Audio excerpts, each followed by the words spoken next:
Hello, everyone. Welcome back to another episode of BS Free MD with your hosts, Doctors May and Tim Heinmarsh. We're both two practicing physicians. Well, I'm sort of semi-retired now, but we have um, many decades, 3 decades or more of experience for each of us. And around here, we talk about everything that matters from faith, family, fun, fitness, and of course, everything else in medicine served up with honest conversations, we hope. No BS. And today we're getting into a topic that touches on both finances and family stuff, which is life insurance.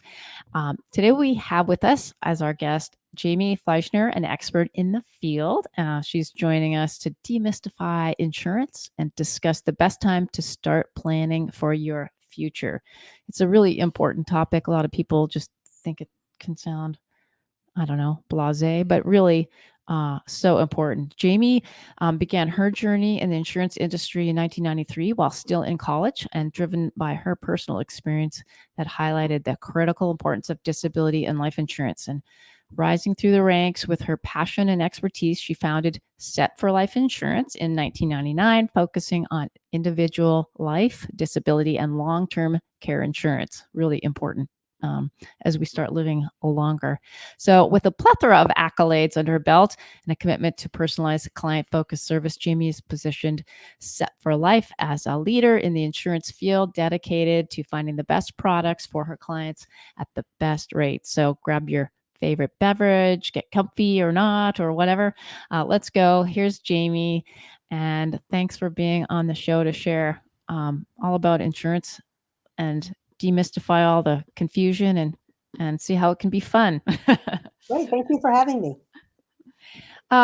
So let's, if you don't mind, share with our audience so they get to know a little bit about sort of you and your background. Can tell us how did you get interested in the insurance industry? Was it something you thought was cool in high school, or was there any fun background on this? I know, because a lot of people don't think about life insurance when they're growing up or in their 20s, but I actually grew up in the life insurance business.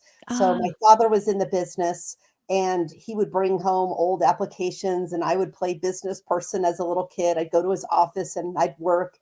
When I got to high school, I was involved in a business club. It was a competition club and I did the life insurance category. So I always kind of knew about it and we'd have discussions at the dinner table about it.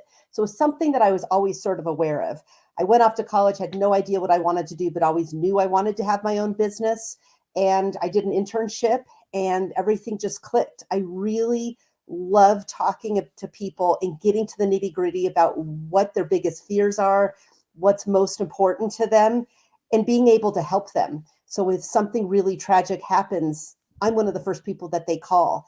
I'm actually able to provide a solution, and I just love that. So that's sort of the history of it. I try to make it more interesting and fun because it can be a really drab and morbid subject. So I try to make it a little bit more of a fun experience going through the process. Well, it's a drab and morbid subject until you need it, and then it's a catastrophe if you don't have it. I mean, I walked this path with some friends, and it's just like, you're kidding. Like, you had no insurance at all, really. Yeah. I mean, it's hard to believe because it's such. We came to the life insurance world ourselves personally by reading David Chilton's book, The Wealthy Barber. I'm not sure if you're familiar with it. Absolutely. It's just an absolute treatise on personal finance. Like, really, everyone should read it. Everyone should read it when they're like 15 years old, and then they should read it again every 4 or 5 years because the principles are so great. And it kind of blew my mind because I never really thought of this, that insurance is this critical piece to a financial plan. If you're not adequately insured, both from the life insurance perspective and disability insurance, especially at the beginning of your career when you're young and very insurable, you're really potentially putting yourself and, more importantly, your family behind the financial 8 ball. Exactly. And people insure all kinds of things. I'm sure everybody has Apple Care on their phones and they insure their house.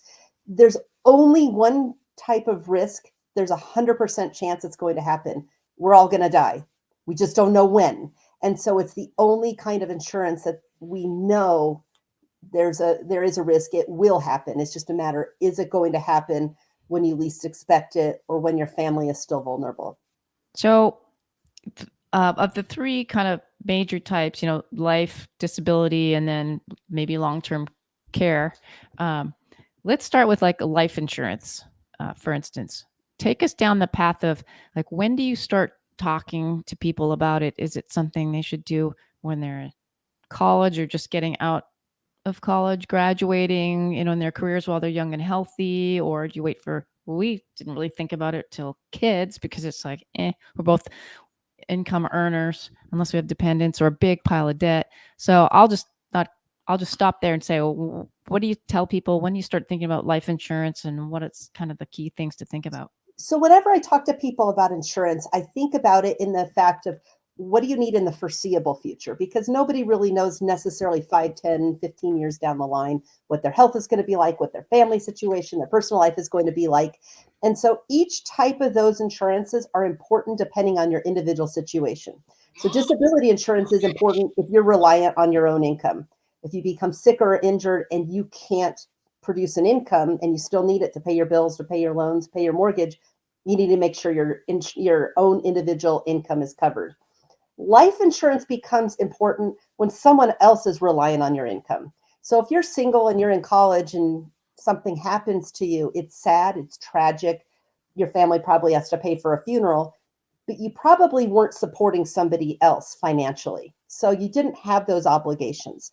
Even if you graduate and you're, maybe starting out in medical school or in residency, and you have student loans, most of those go away at death unless they're private loans. So even then, you don't really need to have the life insurance.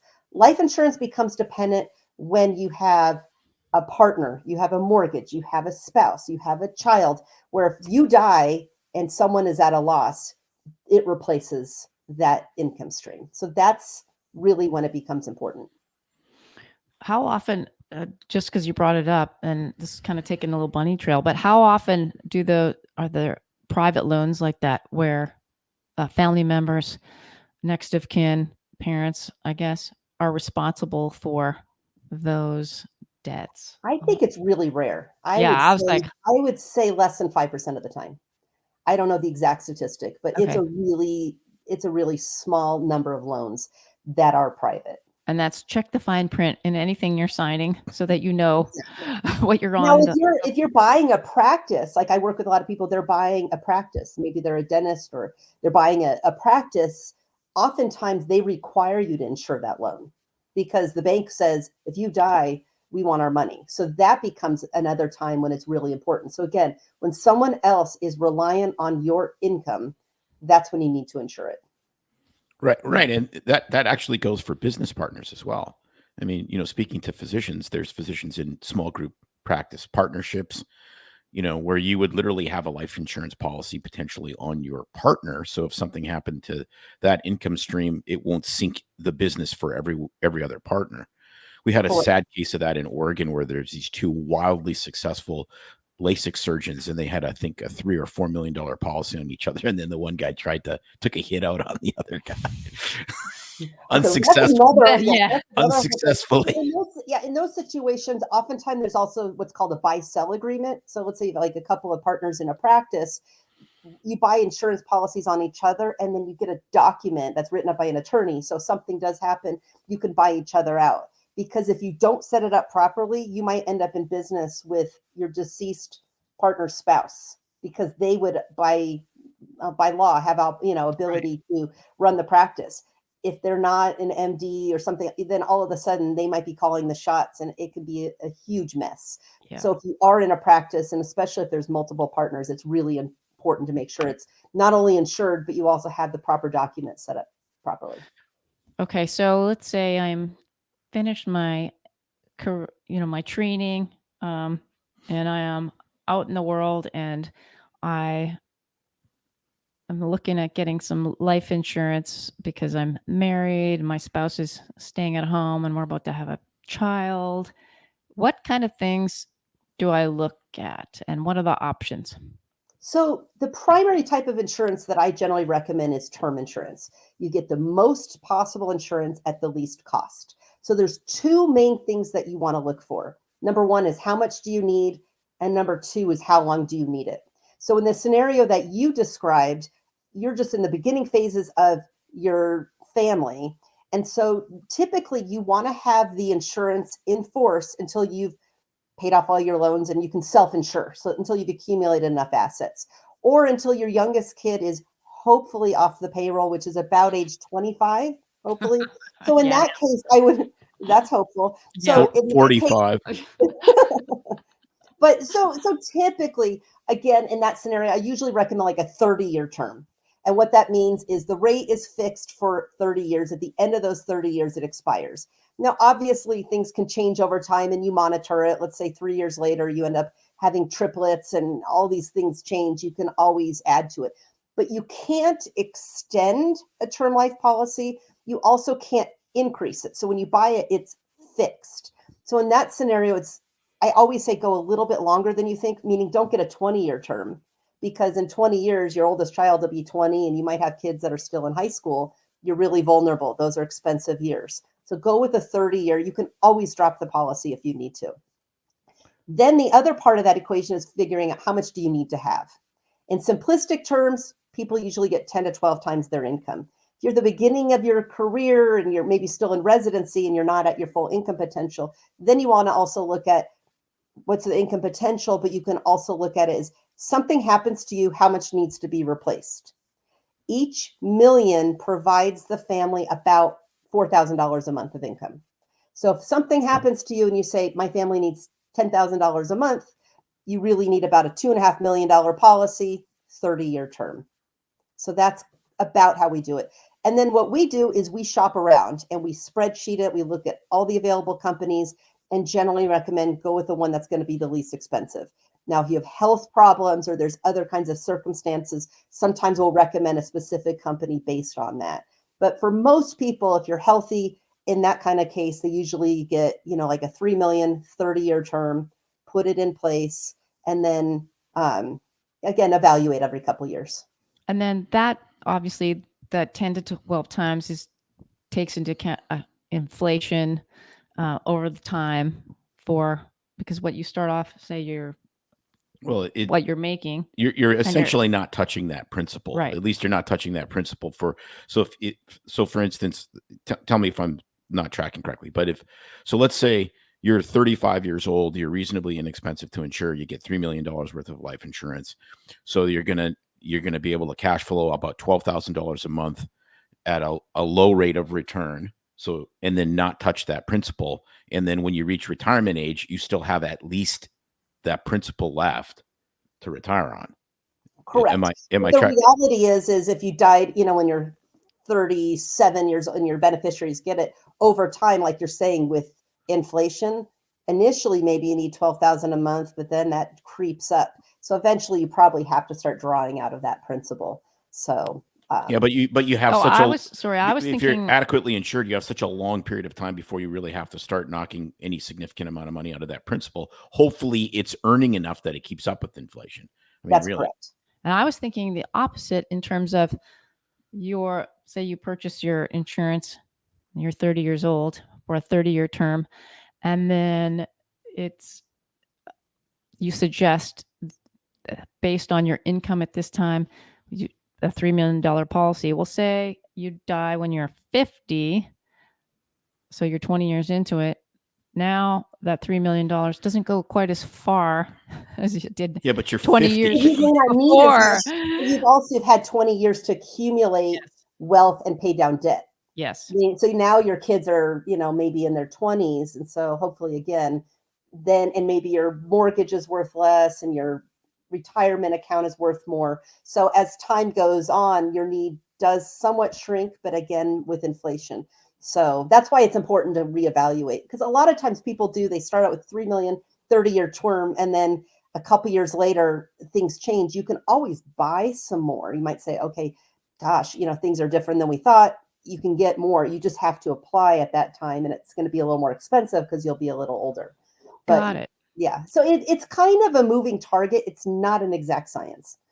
So on that note, it got me thinking, which I love, is that you can always buy more. You can't increase that policy.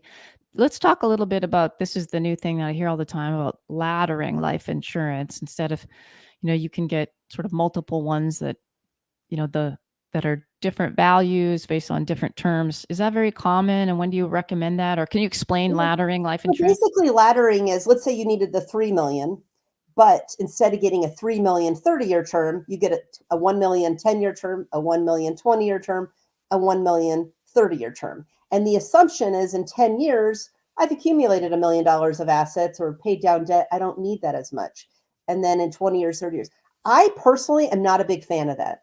And the reason being is that's assuming absolutely you're going to accumulate $1 million in 10 years. Well, what if you don't? And now you've lost that. And now your life insurance is only 2 million. And again, 10 years from now, 2 million will feel like less. So you've lost the value. You don't save a lot of money by laddering it that way. I mean, maybe instead of paying $120 a month, you're paying 90, 100. Maybe you'll save a little bit. I prefer getting more than you think you need, like a 3 million 30. You can always cut back your policy if you wanted to.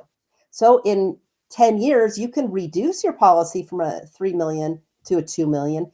That rarely happens because most people say, gosh, it's not worth what it once was. So I'm not as big of a fan of the laddering as a lot of other producers are.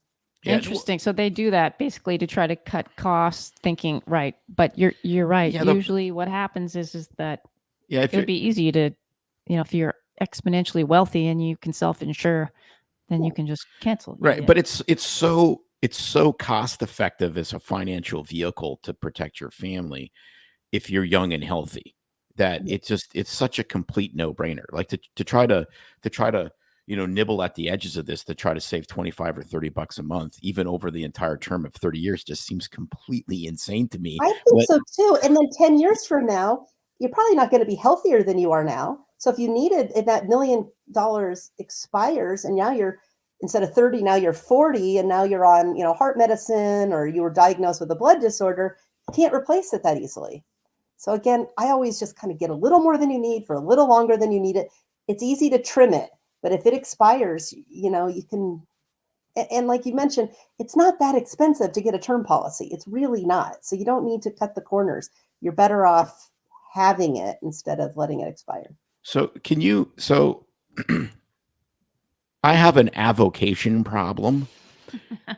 So, can you get into a little bit of that? Like, can you get because I haven't skydived in a few years, but I did for 10 years. I have a license. I have hundreds of skydives and, motorcycles and like all of these things. Are there riders that you can say your life insurance counts, except it doesn't count if you drive into a bridge abutment racing a car? No, there are no exclusions on a life insurance policy. So in those circumstances, they will rate you or charge you extra. And it depends on what they ask for. So like I'm in Colorado, they don't ask about skiing, which is kind of silly because that's a big cause of deaths and disabilities. So when you buy your policy, they're going to ask you, have you done any of the following in the last 3 years? So again, that's another reason a lot of times people are in residency and they're like, gosh, I've been busy. I haven't been able to scuba dive or skydive or do any of these things. Get my policy. Once you have your policy, if you want to take up any of those avocations, go right ahead. You want to learn how to fly a plane or jump out of planes, all of that's going to be covered. The only thing that is excluded from a life insurance policy, and it's state by state, are suicide clauses. So for instance, the state of Missouri, 0 suicide clauses. If you buy your policy and kill yourself the next day, you're paid. Colorado here, it's a 1 year. And then most states are 1 year or 2 year. After that, even that is covered. So they don't exclude on life insurance. But if you buy your policy and you've been doing a lot of these avocations, they might charge extra. They're going to ask a questionnaire and ask a lot of questions. Let's say you do a lot of motor vehicle, types of things, and they put an extra premium on that. And then a couple years later, you're like, I got kids now. I don't ride my motorcycle anymore. You can request for them to remove that extra rating as well. You just have to go through the process again and answer the questions, but that's also a possibility. No, that's really, really important because that's exactly what I did. I started skydiving about 6 months after I upped my term policy, 20 some years ago. But it's a really good point because there's lots of our physician colleagues are into all sorts of action sports. And it's like, the assumption is I'm uninsurable or it's going to be way too much money. And the answer is, well, no. But it gets back to, I think, to the actual, one of the greatest pillars in financial planning is start early. Mm-hmm. Get this stuff early. You know, if you know you're going to have a family and you're really insurable now and you're coming out of residency and all you've done is live in a hospital for the last 6 years, get your financial house in order now. It's going to be it's the cheapest time to do it. It just makes the most sense. So let's move into the next realm, which is, well, I'm thinking even later in life. What happens if you're older? You just, you gotten remarried. You've got this pile of debt. Yeah, I don't know. Something's happened, and it's like, oh, my previous policy I bought was not long enough. What are the options available for, say, if you're 50-year-old and you want to? It's like, crap, I really need some life insurance because still buy policies. You absolutely can. They're just going to charge you more. So everything's based on where you are at the time of application. I have people who are 50 that are really healthy, and I have people who are 30 who aren't. So they're just going to look at you individually. So obviously it's going to be more expensive if you're a healthy 50-year-old versus a healthy 30-year-old. But again, life circumstances change. And so if you need it, then you go and get more. Yeah, that makes sense. So the next question is disability insurance, because I think that is the absolute elephant in the room for a lot of my junior colleagues. I've talked to them. I'm like, dude, you have to get disability insurance. You know, you have a really super good income. You have a family. You know, you're under 40 years old. This is the no-brainer time to do it. You have a way higher chance of actually collecting on this than life insurance. You know, most healthy physicians will make it through to the point where they're self-insured, you know, potentially financially independent, that kind of thing. But disability insurance, that always, I mean, I think we doctors confess, think they're invincible. we were woefully under disability insured because we assumed that our group would just take care of us, our group insurance, and then our eyes or were, each other would take care of us. well, that was the thing, each other, because if I was disabled, May would, you know, just work more. And I always picked side jobs I could do from a wheelchair because I was that kind of guy. But well, plus I had hobbies that would potentially render me paralyzed. So, but disability insurance again is something that can be very reasonably purchased and really decrease risk as far as you know, your life financial plan. Yes. So disability insurance, and especially when it comes to the underwriting, like you mentioned, disability insurance underwriting is much more complicated than life insurance. So because there's so many, like you mentioned, the chances of you becoming disabled, becoming sick or injured, and you can't work during your working years is much greater than your chances of dying during your working years.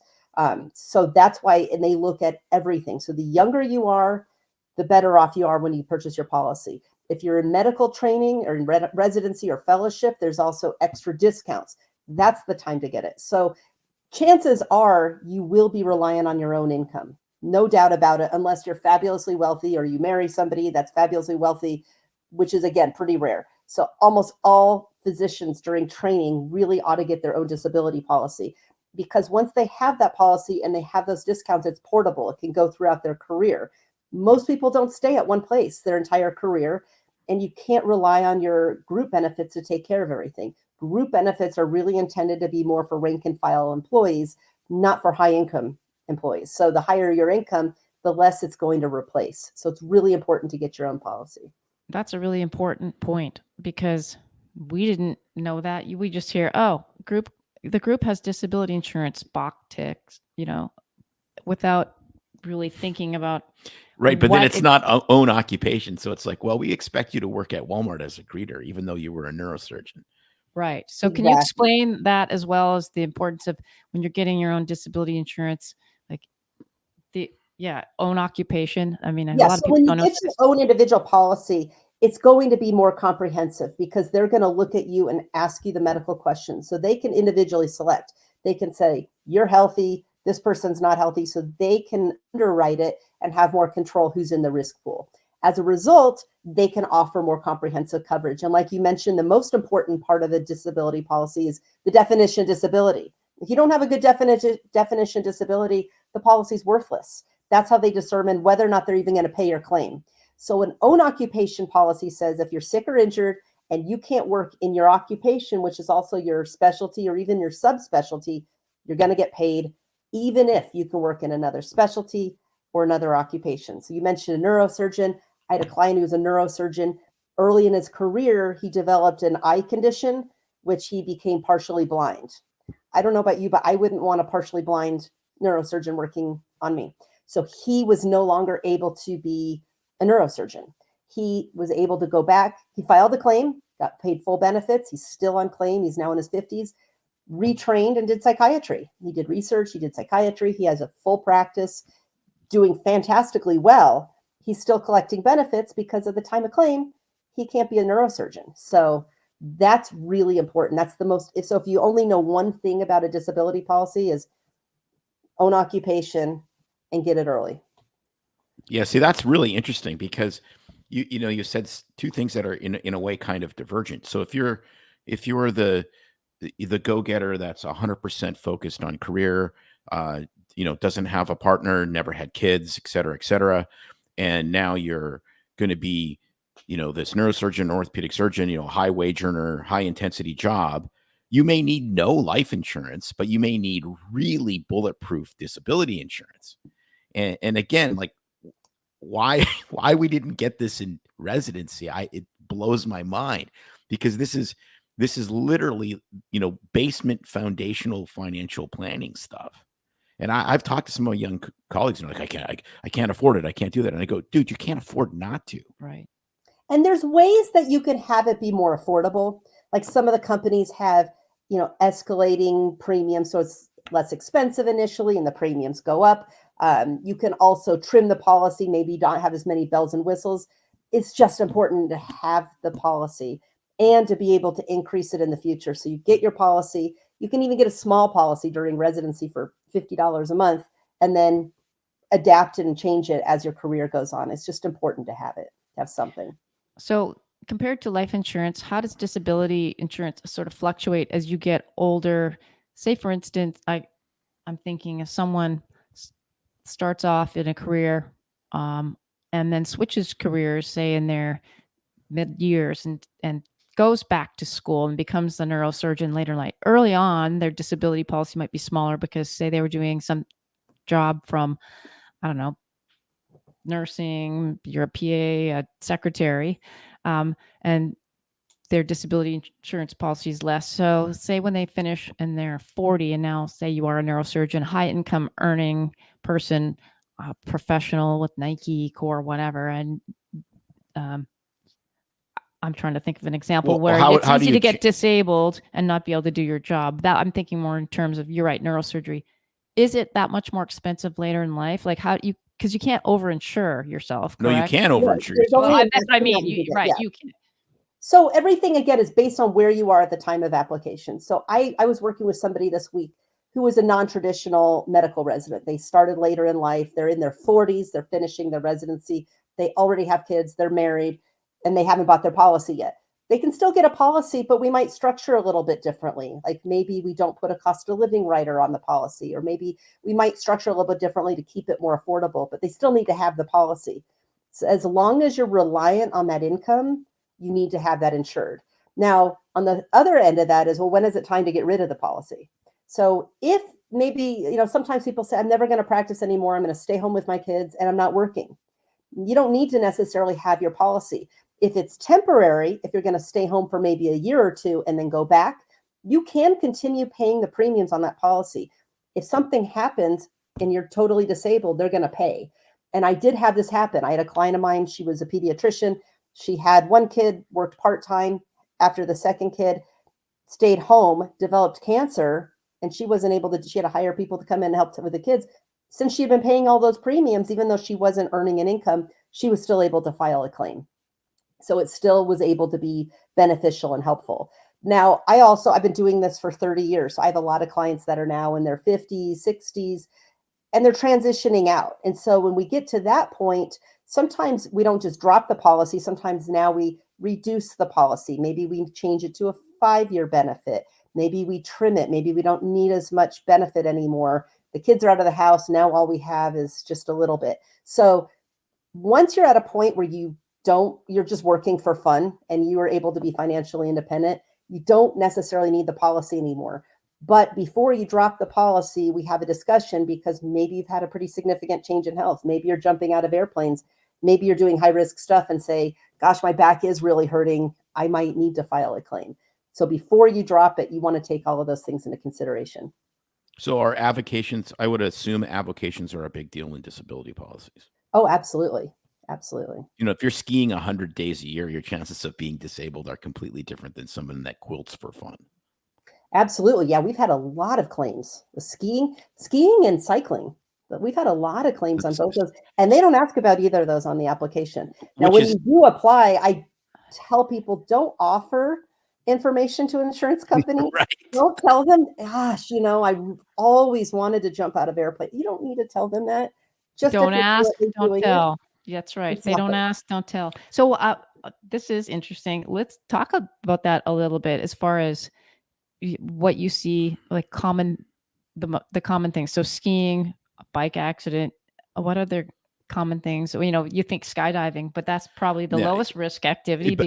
The cycling thing drives me. Life insurance problem. Right. No, but I had 3 life insurance claims for scuba diving. I've had 3 different clients die scuba diving. I will never scuba dive. It scares me. But wow. It's the most relaxing sport in the world. You're just in a gigantic earthen womb, but that's besides the point. Yeah. So the thing that's so amazing to me but it's so funny how actuarials look at risk. When I started skydiving, the place I had skydived at, in 30 years, they had 3 fatalities. 1 I witnessed. It was pilot error. 2 were suicides, actually. Oh, so it was incredibly safe, and they had hundreds of thousands of skydives. In that same 6-week period that I had started, they killed 6 cyclists in Portland. Wow. But that didn't hit the news like the skydiving. But it's just this weird perception. I think it was 6. It was some ridiculous number, because it's like everyone needs to cycle because it's good for your health. Well, it's good for your health until you abruptly are stopped by a semi. Then it's very bad. You bump into something and your body shatters and you can't work. So I've seen a lot of that too. Which is interesting. Is there like in hobbies and etc. on the side, what are the more common things that they look at or that tend to take people out in disability? So when you apply, there's different kinds of underwriting. So when you apply for life insurance, they categorize you. You're super preferred, select, they categorize you based on your health. So you're very healthy, kind of, sort of, and that's how they price you. But they don't exclude anything. Disability insurance, they either say, yes, we'll cover you, no, we won't, or we're going to exclude. So if you're doing a lot of rock climbing, again, I'm in Colorado, I have a lot of clients here who rock climb. Good point. They might exclude rock climbing. They usually don't add premium. They just exclude that specific thing. Now, when you do apply, the most common types of exclusions, though, are medical exclusions. So when you apply, they ask you medical history, head to toe, last 10 years. I would say the most common types of exclusions on the policy, number 1 is mental health. You have psychological. So if you're taking medicine for ADHD, depression, anxiety, any of those things, they will exclude all psychological illnesses. That's probably the number 1 thing that gets excluded. Wow. Number 2, back and neck and musculoskeletal. Those are really common types of exclusions. If they do exclude your back, it's really important that you work, again, it's important to work with an experienced broker, but I always make sure they have language in there that says except fracture. Because if somebody has a pre-existing problem with their back, they have back aches or whatever, if they get in a car accident and they break their back, or they jump out of an airplane and break their back, that's not related to their pre-existing condition. So you want to make sure it says except for fracture and burns. So make sure that those things are covered. So those are the most common exclusions in a disability policy. Yeah, that's really, really good information. Yeah. Because so again, get it early. Just like investing. Start our son. I don't know where. I don't know how I saw him leave my wife's body. I can't believe he's our kid sometimes. This kid started investing when he was like 17 years old. He goes, the longer you do it, the more it compounds. I'm like, whose kid are you? So he's right. Yeah, he's 100% right. Got some life insurance before he got his pilot's license, though. He didn't plan that right. Did he? Well, he has no dependents, so it doesn't matter. But it's interesting because that's exactly right. Like even if it's a little bit a month, you start investing early. You start protecting your assets when it's cheaper. It's never going to be cheaper to get disability insurance than when you're young, healthy, and don't have any bad habits. And what I like to tell people is your largest asset is your ability to earn that income. Yeah. So if you were to actually calculate what over the course of your career you're going to earn, in the tens of millions of dollars. Yes. If you were to go buy a $10 million house, they wouldn't even allow you to get the house without insuring it. No. So the thought that people are walking around having an asset worth tens of millions of dollars and it's not properly insured and there's a relatively significant chance that something could happen that you can't earn the income. It's mind-boggling. So well, it's totally the truth, but people think that like no big deal you're right, insure your house, your car, their jewelry, but when it comes to themselves and the potential to earn that income, people don't put it together. It's even more ironic in medicine because we see all the crappy things that happen to people. It's like, holy cow, this guy was out for dinner with his wife and he was 39 years old and had a massive aortic aneurysm and died. And it's just like, we see all this stuff, but still somehow it's not going to happen to me. No, exactly. It is going to happen to you. That's the point. There's something self-protective about that, saying it's never going to happen to me, or I'm never going to die. Well, yes, I've got news. Yeah, that's Dave Asprey. Yes, depending on your faith. It will happen. I don't know when. Depending on your faith. That's I had somebody ask me this just yesterday. All the time, people say, what happens at the end of my 30-year term if I didn't die? And I say, well, congratulations, you're alive. You didn't die. Well, can I get my money back? Well, no. Like, do you get your money back if your house didn't burn down last year? No, it's the insurance. I think they might be confusing it. There are types of insurance that are permanent, so it accumulates cash and that sort of thing. But it's a good thing if you didn't need your insurance. You had the peace of mind. You knew going to bed at night, if you didn't wake up, your family's okay. So that's worth something. Well, and it's on that note, it's a fundamental misunderstanding of what insurance is. Yeah. Insurance is a financial vehicle to protect you from a catastrophic loss. That's all it is. And so why do you pay for it? And is because most of us aren't rich enough to have a gigantic pool of money that if there's a disaster, we can take care of it ourselves. So we spread the risk out by buying insurance and giving that money to insurance companies that reinvest it and make a bunch of money and hold the giant pool for everyone. And it's just risk allocation. But all investing is risk allocation. It's actually just leverage. And so that actually leads me to the other type of insurance that we didn't talk about, which is long-term care. So as you transition out of your working years, a lot of times what I tell people is as you taper off your disability, it's important to cover yourself with a long-term care because that's protecting your retirement savings. That's protecting your kids' inheritance. So even though you've accumulated a ton of money, again, chances are about 1 in 3 that you're going to need to have some kind of care at some point during your retirement years. Do you want that to come out of your retirement, or do you want to leverage that and then have it paid for through an insurance company? That's really all you're doing. You're just setting the risk elsewhere so you can offset it instead of depleting all of your life savings. When do you buy that? Let's talk about that. When can you buy that? Because we've heard horror stories about people trying to do that and how expensive it was when they were looking at it in their 50s. The problem with long-term care is the industry is still settling how much they need to charge. And the population is aging. And you can't lock in your rate. So life insurance disability, when you buy your policy, it's locked in, it's guaranteed. So you know what you're going to be paying. The problem with long-term care is you buy a policy, but they have the right to keep increasing the rates, and they probably will. So if you buy your policy in your 50s, you're going to be paying for this for 30 years, and it's just going to go up and up and up. So I generally recommend, again, late 50s, early 60s is kind of that sweet spot where it's not going to be too expensive to initially get it. You're still relatively healthy where you can get the policy. You don't want to wait until you're 75 or 80. It's going to be way too expensive, and you might already have significant health issues by then. So that's about the time. So again, as you transition out of working, transition out of your disability, then you move those dollars towards a long-term care policy.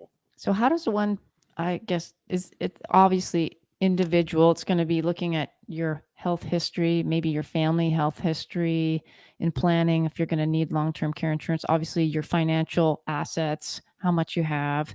But I guess I'm thinking, how is there any kind of tips on how you decide if it's worth it versus not, other than, are you wealthy enough to pay for all your medical care or long-term care yourself?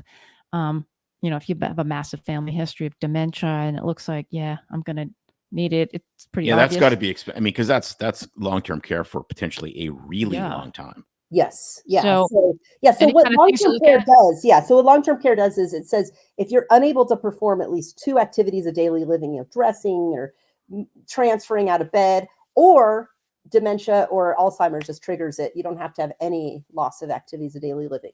And then it will pay you a monthly benefit or a daily benefit, depending on how you set it up. And it usually pays you, depends on how long you want it, 3 years, 5 years, 10 years. Most people do. The average amount of time people are on claim is about 3.5 years. So I generally recommend a 5-year policy. Okay. And again, you don't need to cover the whole amount. Depends on how much you've accumulated, Yeah. how much you want to insure. It's a cost benefit, just like anything else. How much do I want to self-insure? How much, do I want my kids to have to pay, or do I want to insure all of it? What's it going to be worth? It's the only kind of insurance, though, if you do have a business, you can deduct the premiums and the benefits are still tax-free. So if you are still in, your 50s, 60s, and you're still working, you can also pay it. There are still some policies where you can do like a 10 pay or a single pay it through the business, get the tax deduction, and then down the road when you need it, it is tax-free. Interesting No, point. that is great information, because I'm just sucking this up like a 58.5-year-old sponge, because I'm like, we're kind of done with the other insurance, thank goodness. We've managed to reach that precipice for the most part, but the long-term care stuff, I've seen absolute horror stories, where people had done well, they had done really, reasonably well, then they get really sick, and then their spouse gets really sick, and then they have to sell the house, and then they have to liquidate assets, and then they can't give any assets to their kid because they're going to have to go on Medicaid, and then Medicaid claws back, 5 years of transfer payments to your children, and it just becomes And a it isn't your nightmare. fear, like what kind of place your kids are going to place you? Like if Yeah. they're choosing the nursing home for you, I always joke, I'm like, better be nice to my kids. They're going to be choosing, our nursing home. So Absolutely. There's a consideration. So yeah. protect your assets, protect yourself so that you're Well, and the other thing is I've actually had some kids pool together their assets and they pay the premiums for their parents because they look at it going, this is protecting our inheritance. So if something happens to mom and dad, we want to make sure that they're taken care of. And I've had that quite often, actually. that's a I love very that good idea. point. Actually, no, I've been Well, your most son's been investing all these years, so he can, pay Yeah. premiums. At some but point. that's actually a really good point because you don't think of it, people don't think and do the math that way, that right, if there is a big inheritance, instead of just doing it that way, it is more cost effective to do the Mhm. long-term care. And they can split it. Yeah, Yeah. so they can split it because otherwise sometimes they're on the hook for it, or how is that all going to work? And so that's something. And again, these are the types of things you also might want to work with an estate planning attorney and have all of this in writing. So that way, if something does happen, especially if there's a dementia or things like that, you want it all in writing and written down. Yeah, that's another really good point. We really love our estate planning attorney. Find a good estate planning attorney. It's not very expensive.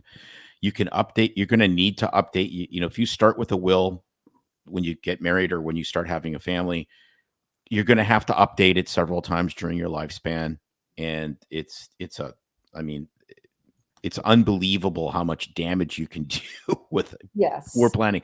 Poor Yes. planning. And and that's another thing going back to the life insurance. I see a lot of people, oh, they're so excited. They have a baby and they name the baby as beneficiary. Well, guess what? The baby can't receive the proceeds till their age of majority, till they're 18. So again, work with an estate planning attorney. You can name each other, spouses or partners as beneficiary. But if there's a contingent beneficiary, maybe you need to set up a trust. Maybe you need to have directives. It's really important that that's taken care of. And the other thing is a lot of people, they get their first job, they sign up for benefits at work, they name their parents as beneficiary in their life insurance. They later get married and they forget about it. If something happens, their parents are getting the proceeds. If their parents give it to them, that's a taxable event. So it's really important to stay on top of the beneficiaries and make sure everything is clean. Yeah, it's amazing. I have a good friend who's a tax attorney, and some of the stories he works with some very high net worth individuals, and some of the stories of these people that have worked their entire life, have made tens of millions of dollars, they get remarried, they hate the stepson, and then they have to like rewrite these wills. But oh yeah, Mhm. they're rewriting a will, and the guy has like 3 months left to live because he has terminal cancer. It's like, dude, how do you do that? Like, Or Wow. the new stepmom comes in and, the guy oh, has dementia and, she's in charge and I, yeah, things can get real I, ugly. I want it divided amongst all my kids except the one that's the drug addict. He gets nothing, and Yeah. it's just Wow. like, wow. That's Yeah. tough. That's tough. Yes. How often do you do you ever work in conjunction with like financial planners or estate planning attorneys, or do you basically just kind of put the ball back in your client's court to kind of sort it out that way and say, It kind of depends. So it depends on the situation. Sometimes I recommend somebody go and work with an estate planning attorney, especially if they're just having kids and it's really important that they do that. So I recommend it. Sometimes the estate planning attorneys or the financial planners contact me and say, my client needs some life insurance, and we work in conjunction. And sometimes we have to contact the attorney I just send them the beneficiary forms. They want it all set up properly.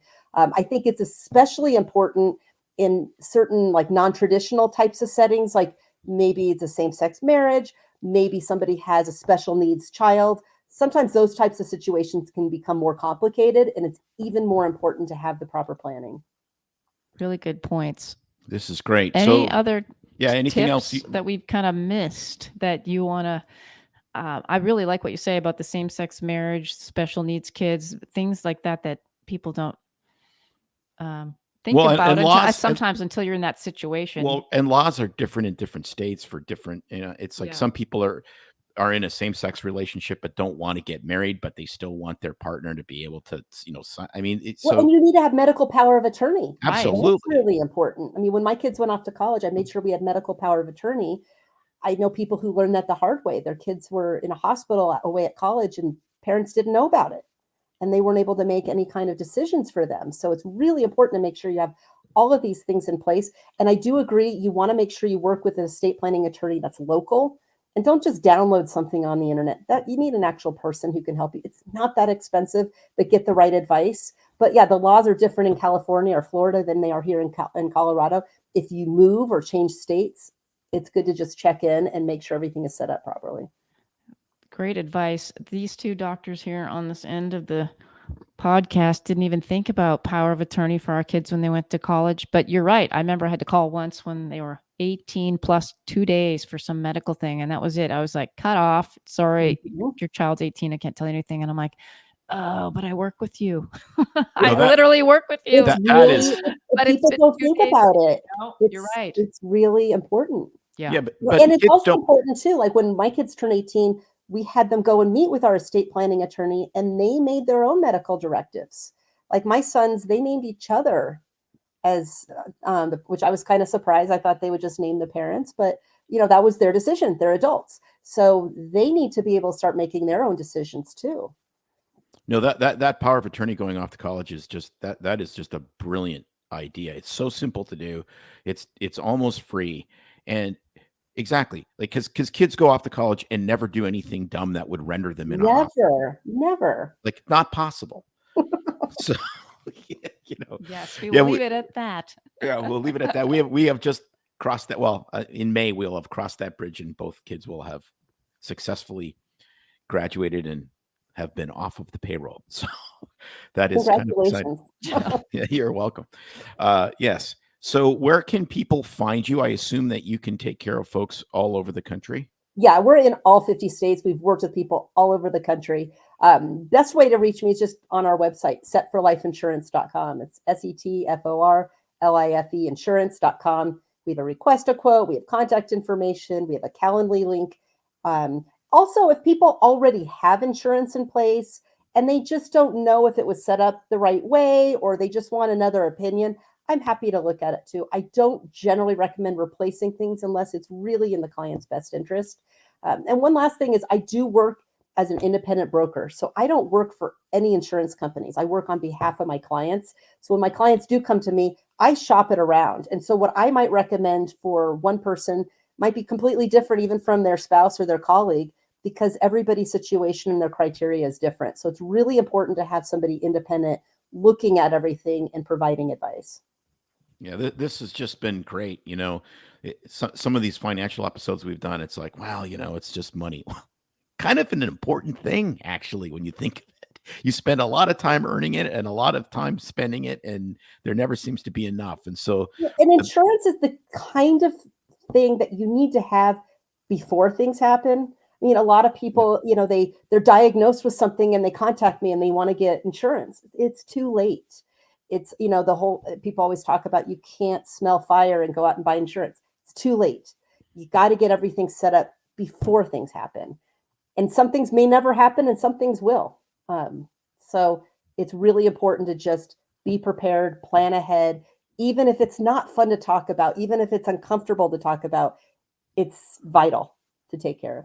Absolutely. Do it early. And I was going to say it's like voting in Chicago. Vote early, vote often. No, do it early before you're disabled or are sick, and talk to somebody like Jamie that actually knows what they're doing and cares about what's in your best financial interest and not just selling policies. So thank you so much, Jamie. Yeah. This was incredibly informative. We will probably be talking to you later about our own potential long-term care issues. Anytime. Feel free to reach out if there's anything that comes up. I'm happy to help you. Well, thank you for having me today. I really enjoyed it. Awesome. Thanks again. Okay, we are done recording.